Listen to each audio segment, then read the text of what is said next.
So many people are confused by Islam, and particularly the factions of Sunni and Shia Islam. But when one understands these things, today's news and today's prophetic fulfillments come into much sharper focus. I will not try to be all-inclusive in this short teaching, but I will give you enough for you to understand with much greater clarity what is really happening in the world around you. You will also be able to see how Scripture and 2,500-year-old prophecies fall in today's events. Islam was born in the early 600s A.D.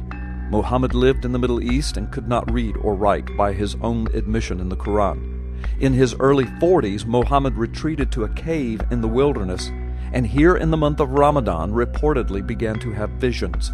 These visions were often accompanied by epileptic-type seizures with which he was often plagued. At first, Muhammad thought he was having visions of demons, but soon he became convinced that he was hearing from God, or Allah, as God is pronounced in Arabic, through the angel Gabriel. Muhammad shared his visions and revelations with those closest to him, and they encouraged him in his preaching as a prophet from God.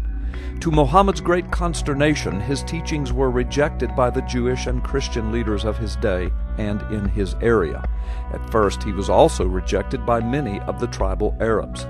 This rejection, particularly by the Jewish and Christian leadership, soon turned into a deep-seated hatred for all Jews and Christians, and his message ultimately became one of outrage against the Christians and Jews in the name of Allah.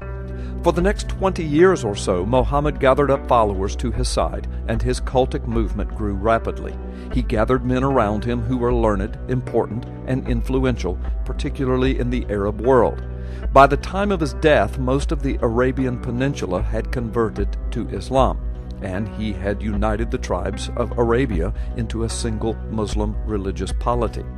At his death in 632 A.D., his inner circle of leaders, or caliphate, began to write down the words, teachings, and visions that Muhammad had related to them in the 20-year period of his cultic ministry.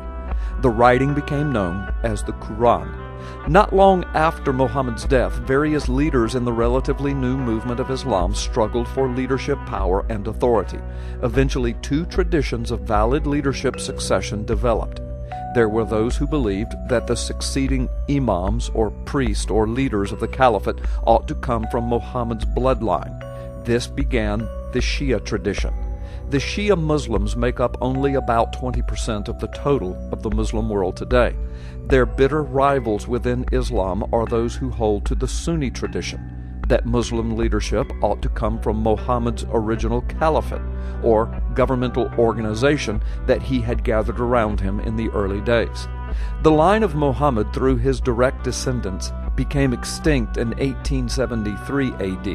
when the last Shia Imam, Muhammad al-Mahdi, who had no brothers, disappeared within days of inheriting the title at the age of 4. The Shias refused, however, to accept that he had died, preferring to believe that he was merely hidden and would return, especially in the last days. When after several centuries this failed to happen, spiritual power passed to a council of 12 scholars who elected a supreme imam. The best-known modern example of the Shia supreme imam is the late Ayatollah Khomeini, whose portrait hangs in many Shia homes to this day. The Shia imam has come to be viewed with pope-like infallibility, and the Shia religious hierarchy is not dissimilar in structure and religious power to that of the Catholic Church within Christianity. Sunni Islam, in contrast, more closely resembles the myriad independent churches of the Protestants. Sunnis do not have a formal clergy, just scholars and jurists who may offer non-binding opinions. Shias believe that their supreme imam is a fully spiritual guide, inheriting some of Muhammad's inspiration. Their imams are believed to be inerrant interpreters of law and tradition. Sunnis and Shias agree on the core fundamentals of Islam, the 5 pillars, and they recognize each other as Muslims. However, there remain significant differences between the two forms of Islam, and these are what tend to be emphasized. Many Sunnis would contend that Shias seem to take the fundamentals of Islam very much for granted, shunting them into the background and dwelling on the martyrdoms of the early bloodline descendants of Muhammad. Iran is overwhelmingly Shia, 89%. Shias also form a majority of the population in Yemen and Azerbaijan, Bahrain, and 60% of the population of Iraq. There are also sizable Shia communities along the east coast of Saudi Arabia and in Lebanon.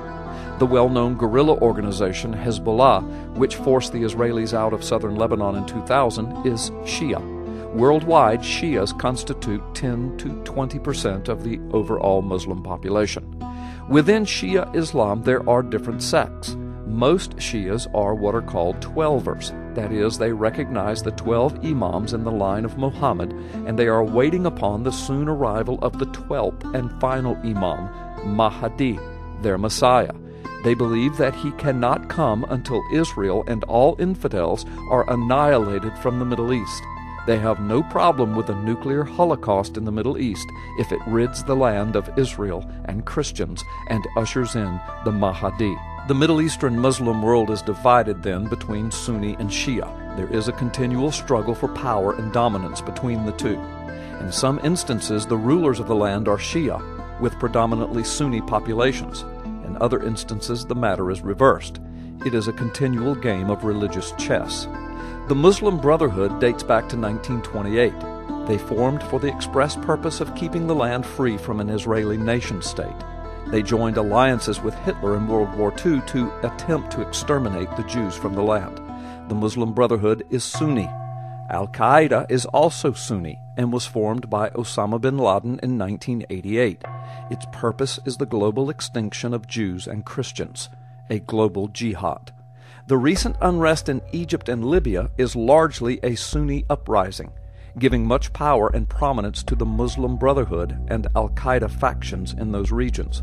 This is why Israel is aghast concerning the current unrest in the Muslim world.